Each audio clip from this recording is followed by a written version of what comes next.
So ayan, papayos tayo ng ano, brakes, tapos yan, plato-plato, sprocket, ayan, tsaka kadena. Ano, matalim na. Tsaka yung kadena palitan natin kahit bago pa. Ayan, palitan na natin yan lahat. As dun sa unahan, brake shoe. Grabe ulo mo. Siya, napalitan din yan. Ayan o, ayan, palitan din yan. Grabe ang kalawang. Madalas kasi sa dagat, napadami ako. Ayan ang mga price nya, no.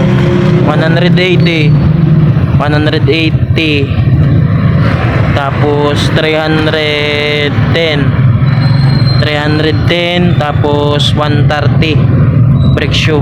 Yan, dito lang yan sa tapat ng BBS Dolor Marketing. Ayan, sa may supermarket SM. Dito lang yan.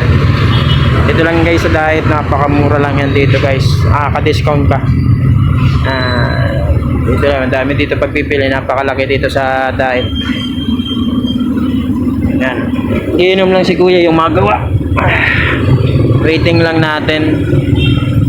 Yan, may nalawang.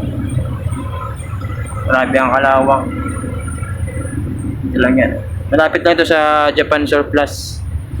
Yan, kaliwa. Dito tayo ngayon sa kanan. Kaya kung magpapagawa kayo, dito lang kayo. Yan.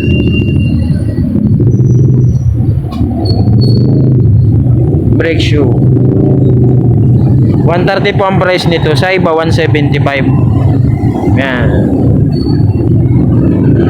Sa iba, sa Mercedes, 175.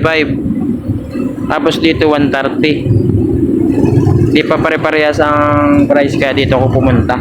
Ito, naka-discount tayo dito ng 5 pesos lang ata dito. 5 pesos lang ang discount. Dito gayon din. 280 lang dito. Dito kami naka-discount.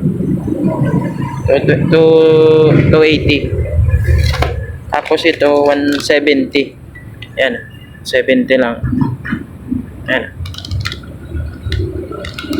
Hindi ko na binidyohan kasi nakakayaman. Dito lang yan sa Dait. Kailangan ay kondisyon. Bugbog sarado ay sa biyahe. Tapos yun, papalitan ko na ng bearing. Pag may ano po. Kalog din yan. Kalog din yan guys. Yan. Yan. Pati gulong, palitan na din. Dito ay madami lang yan guys. Yan. Pakalawak yan. Kailangan natin kondisyon.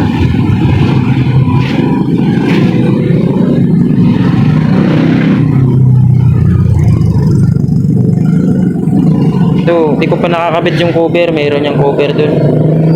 Pinapabayaan ko lang. So yun, maraming salamat and thank you and for watching. God bless all. Sira na pagsakay kahapon. Pero nice man. Thank you and God bless.